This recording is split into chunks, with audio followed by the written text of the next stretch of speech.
ಎಲ್ಲರಿಗೂ ನಮಸ್ಕಾರ. ಇತಿಹಾಸ, ವಿಜ್ಞಾನ, ಸಾಹಿತ್ಯ, ಭೂಗೋಳ, ಖಗೋಳ, ಜ್ಯೋತಿಷ್ಯ, ಕಲೆ ಹೀಗೆ ಎಲ್ಲವೂ ಜ್ಞಾನವೇ. ನಮ್ಮ ಜೀವನವನ್ನ ಉತ್ತಮವಾಗಿಸ್ಕೊಳ್ಳೋಕೆ, ಕಷ್ಟಗಳನ್ನ ಕಳ್ಕೊಳ್ಳೋಕೆ ಅವಶ್ಯವಾದ್ದು ಜ್ಞಾನ. ಇವೆಲ್ಲವನ್ನು ಯಾರು ತಿಳ್ಕೋಬೇಕು ಅಂದಾಗ ನಾನು ತಿಳ್ಕೋಬೇಕು. ಹಾಗಾದ್ರೆ ಇವೆಲ್ಲವನ್ನು ತಿಳ್ಕೊಳ್ಳೋಕೆ ಆಸೆ ಪಡ್ತಿರೋ ಆ ನಾನು ಯಾರು? ಆ ನಾನು ದೇಹವ, ಅದರೊಳಗಿರೋ ಪ್ರಾಣವ, ಅಥವಾ ತುಂಬಾ ತಿಳ್ಕೋಬೇಕು ಅಂತಿರೋ ಮನಸ್ಸ, ಅಥವಾ ನಾನು ತಿಳಿದಿರೋದೇ ಶ್ರೇಷ್ಠ ಅಂತ ತೀರ್ಮಾನಿಸ್ತಿರೋ ಬುದ್ಧಿಯ, ಅಥವಾ ಈ ದೇಹ, ಮನಸ್ಸು, ಬುದ್ಧಿ ಎಲ್ಲವನ್ನು ಬೆಳಗ್ತಿರೋ ಹಾಗೆ ನಾನು ವಾಸ ಮಾಡ್ತಿರೋ ಈ ಪ್ರಪಂಚವೆಲ್ಲವನ್ನು ಬೆಳಗ್ತಿರೋ ಬೇರೆ ಏನಾದ್ರೂ ಇದೆಯಾ? ಹಾಗಾದ್ರೆ ಅದು ಯಾವುದು ಅಂತ ತಿಳಿಸೋ ಜ್ಞಾನ ಶ್ರೇಷ್ಠವಾದ್ದು. ಅದಕ್ಕೆ ಆತ್ಮಜ್ಞಾನ ಅನ್ನೋದು. ಅದೇ ಬ್ರಹ್ಮಜ್ಞಾನ. ಆ ಆತ್ಮವಿದ್ಯೆನೇ ತಿಳಿಬೇಕು ಅಂತ ಹಠ ಹಿಡಿದ ಪುಟಾಣಿ ಬಾಲಕನ ಕಥೆಯನ್ನ ನಾನಿವತ್ತು ಹೇಳ್ತೀನಿ. ಯಾರು ಅಂತ ಯೋಚನೆ ಮಾಡ್ತಿದ್ದೀರಾ? ಆ ಬಾಲಕನೇ ನಚಿಕೇತ. ಹೌದು, ಇವನೇ ಯಮಧರ್ಮನಿಂದ ಶಭಾಷ್ ಅಂತ ಅನ್ನಿಸ್ಕೊಂಡಿರೋ ಬಾಲಕ, ಪುಟ್ಟ ಬಾಲಕ. ಈ ನಮ್ಮ ನಚಿಕೇತನ ಕಥೆ ಇರೋದು ವೇದದಲ್ಲಿ. 10 ಉಪನಿಷತ್ತುಗಳಲ್ಲಿ ಒಂದಾದ ಕಠೋಪನಿಷತ್ತಿನಲ್ಲಿ ಅತಿ ಧೀರನೂ ಮೇಧಾವಿಯೂ ಆದ ನಚಿಕೇತನ ಸುಂದರವಾದ ಕಥೆಯನ್ನ ನಾವು ನೋಡ್ತೀವಿ. ವಾಜಶ್ರವಸ ಅನ್ನೋ ಒಬ್ಬ ಬಡ ಗೃಹಸ್ಥ ಇದ್ದ. ಅವನ ಆಸೆ ಬಹಳ ದೊಡ್ಡದಾಗಿತ್ತು. ಮಹಾದಾನಿ ಅನ್ನಿಸ್ಕೋಬೇಕು, ತನಗೆ ಕೀರ್ತಿ ಬರಬೇಕು, ಅದಕ್ಕಾಗಿ ದೊಡ್ಡ ಯಜ್ಞ ಮಾಡಬೇಕು. ಆ ಯಜ್ಞದ ಹೆಸರು ವಾಜಶ್ರವ ಅಂತ. ಕೀರ್ತಿ ಸಂಪಾದನೆಗೋಸ್ಕರ ಯಜ್ಞವನ್ನ ಮಾಡಬೇಕು ಅಂತ ಪಣ ತೊಟ್ಟು ನಿಲ್ತಾನೆ. ಸಾಮಾನ್ಯವಾಗಿ ಯಜ್ಞ ಯಾಗಗಳನ್ನ ರಾಜ ಮಹಾರಾಜರು, ಶ್ರೀಮಂತರು ಮಾಡ್ತಾರೆ. ಯಾಕೆ ಅಂದ್ರೆ ದಕ್ಷಿಣೆಗೆ, ದಾನ ಧರ್ಮಕ್ಕೆ, ಊಟೋಪಚಾರಕ್ಕೆ, ಶ್ರೇಷ್ಠವಾದ ವಸ್ತುಗಳನ್ನ ದಾನ ಮಾಡಬೇಕು. ಇವಕ್ಕೆಲ್ಲ ಹೆಚ್ಚು ಹಣ ಬೇಕು. ಆದ್ರೆ ವಾಜಶ್ರವಸ ಬಡವ, ಹಣ ಎಲ್ಲಿಂದ ತರ್ತಾನೆ? ಆದ್ರೂ ಮಹಾಯಾಗವನ್ನ ಮಾಡೋ ಆಸೆ, ಕೀರ್ತಿವಂತನಾಗಬೇಕು ಅನ್ನೋ ಪ್ರಬಲವಾದ ಆಸೆ. ಯಜ್ಞವನ್ನ ಮಾಡೋಕೆ ಶುರು ಮಾಡ್ತಾನೆ. ಯಜ್ಞವನ್ನ ಮಾಡಬೇಕು, ದಾನವನ್ನೂ ಮಾಡಬೇಕು. ದಾನಗಳಲ್ಲಿ ಶ್ರೇಷ್ಠವಾದ್ದು ಗೋದಾನ.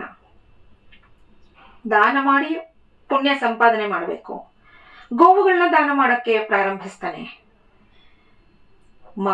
ಅವನ ಮಗ ನಚಿಕೇತ ನೋಡ್ತಾ ಇರ್ತಾನೆ ಪ್ರತಿಯೊಂದನ್ನು.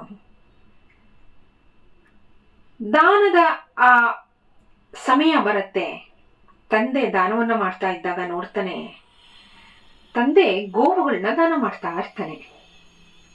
ಹೇಗಿದ್ವು ಆ ಗೋವುಗಳು?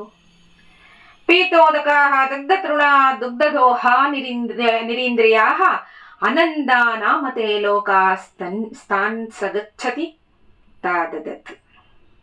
ಪೀತೋದಕಾಹ, ಹೇಗಿದ್ವು ಆ ಹಸುಗಳು? ನೀರು ಕುಡಿಯೋಕ್ಕೂ ಅಶಕ್ತವಾಗಿವೆ. ನೀರು ಕುಡಿಯಕ್ಕೆ ಶಕ್ತಿ ಇಲ್ಲದಂಥ ಗೋವುಗಳು. ಹಲ್ಲುಗಳೇ ಇಲ್ಲ ಅವಕ್ಕೆ. ಹುಲ್ಲು ಮೇಯೋದು ಹೇಗೆ? ಹುಲ್ಲನ್ನ ಜಗಿಯೋದು ಹೇಗೆ?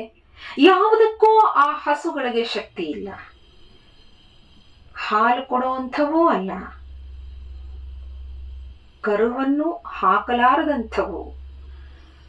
ಅಷ್ಟು ಮುದಿ, ಬರಡಾಗ್ಬಿಟ್ಟಿವೆ. ಕರುಣೆಯಿಂದ ಅವುಗಳನ್ನ ಕಾಪಾಡೋದ್ರ ಬದಲು ದಾನ ಕೊಟ್ಟು ಕೈ ತೊಳ್ಕೊಳ್ಳೋದು ಅಂತ ಹೇಳ್ತಾರಲ್ಲ, ಹೀಗೆ ಅವುಗಳನ್ನ ದಾನ ಕೊಟ್ಟು ಕೈ ತೊಳ್ಕೊತಾ ಇದ್ದಾನೆ ವಾಜಶ್ರವಸ. ಕೀರ್ತಿ, ಪುಣ್ಯ, ಸ್ವರ್ಗ ಎಲ್ಲ ಬೇಕು ಅವನಿಗೆ. ಕೆಟ್ಟದನದಿಂದ ಇವೆಲ್ಲ ಹೇಗೆ ಸಾಧ್ಯ? ಕರ್ಮಕ್ಕೆ ತಕ್ಕ ಫಲ ಅಲ್ವಾ? ಪುಟ್ಟ ನಚಿಕೇತನಲ್ಲಿ ಎಲ್ಲಾ ಯೋಚನೆಗಳು ಸುಳಿದ್ರು.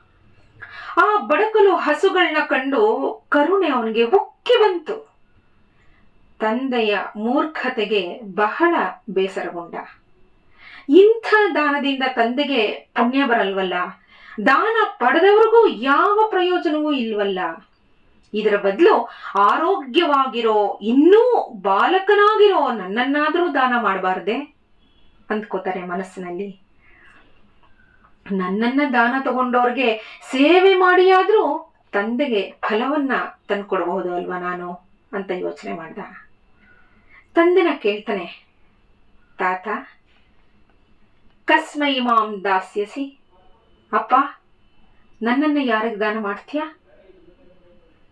ಏನೋ ಹುಡುಗ ಬುದ್ಧಿ ಕೇಳ್ತಿದ್ದಾನೆ ಅಂತ ವಾಜಶ್ರವಸ ಒಂದು ಸಾರಿ ಸುಮ್ನಾದ. ಅವನು ಕೇಳಿದ ತಕ್ಷಣ ಸುಮ್ನಾದ, ಏನೋ ಕೇಳ್ತಾ ಇದ್ದಾನೆ ಹುಡುಗ. ಎರಡನೇ ಸಲವೂ ಅದೇ ಪ್ರಶ್ನೆ. ಆಗ್ಲೂ ಉದಾಸೀನ ಮಾಡ್ದ. ನಚಿಕೇತನಿಗೆ ಉತ್ತರ ಸಿಗ್ಲಿಲ್ಲ. ಮತ್ತೆ ಮೂರನೇ ಸಲವೂ ಅದೇ ಪ್ರಶ್ನೆಯೇ, ಕಸ್ಮೈ ಮಾಂ ದಾಸ್ಯಸಿ, ತಾತ. ತಾತ ಅಂದ್ರೆ ತಂದೆ. ಬಹಳ ಕೋಪ ಬರುತ್ತೆ ವಾಜಶ್ರವನ್. ತಾಳ್ಮೆ ಕಳ್ಕೊತಾನೆ. ಮಾತಿನ ಪರಿಣಾಮ ಏನಾಗತ್ತೆ ಅಂತನೂ ಯೋಚನೆ ಮಾಡಲ್ಲ. ಮೃತ್ಯುವೇ ತ್ವಾಂ ದದಾಮಿ, ಯಮನಿಗೆ ನಿನ್ನನ್ನ ಕೊಡ್ತೀನಿ ಹೋಗು ಅಂದ್ಬಿಟ್ಟ. ನಚಿಕೇತ ಚಿಂತನೆ ಮಾಡ್ತಾನೆ, ಯಜ್ಞ ಪೂರ್ಣವಾಗ್ಬೇಕು, ದಾನ ಸಫಲವಾಗ್ಬೇಕು. ಅಗ್ನಿ ದೇವದೂತ ಅವನು. ನನ್ನ ತಂದೆ ಅವನ ಸಾಕ್ಷಿಯಾಗಿ ಹೇಳಿದನೆ, ತಂದೆಯ ಮಾತು ಸುಳ್ಳಾಗದಿರ್ಲಿ. ತಂದೆಗೆ ಹೇಳ್ತಾನೆ, ನಿನ್ನ ಮಾತು ನೆರವೇರ್ಲಿ. ಹುಟ್ಟು ಸಾವು ಮನುಷ್ಯನಿಗೆ ಸಹಜ, ನಾನು ಯಮನ ಬಳಿಗೆ ಹೋಗ್ತೀನಿ ಅಂತ ನಚಿಕೇತ ಹೊರಟೇ ಬಿಟ್ಟ. ವಾಜಶ್ರವಸನಿಗೆ ಪಶ್ಚಾತ್ತಾಪವಾಗತ್ತೆ. ಆದ್ರೆ ಏನೂ ಮಾಡಕ್ಕಾಗಲ್ಲ. ಕೋಪ ಅನ್ನೋದು ಅನರ್ಥ ಸಾಧನ. ನಚಿಕೇತ ಯಮನ ಬಳಿಗೆ ಹೊರಟ. ಹೇಗೆ ಹೋದ? ಸಾಮಾನ್ಯವಾಗಿ ಯಾರು ಹೋಗ್ತಾರೆ ಅಂದ್ರೆ ಸರಿ ನಡ್ಕೊಂಡು ಹೋಗ್ತಾರೆ, ಇಲ್ಲ ಯಾವ್ದಾದ್ರು ಒಂದು ಅವರಿಗೆ ಯಾವುದು ತೋಚತ್ತೋ ಒಂದು ಗಾಡಿಯಲ್ಲಿ ಹೋಗ್ತಾರೆ. ಇದೇ ನಮ್ಮ ಕಣ್ಮುಂದೆ ಬರುತ್ತೆ. ನಚಿಕೇತ ಹೊರಟ, ಆದ್ರೆ ಸಶರೀರನಾಗಿ ಅಲ್ಲ, ಬದಲಾಗಿ ಸೂಕ್ಷ್ಮ ಶರೀರದಿಂದ.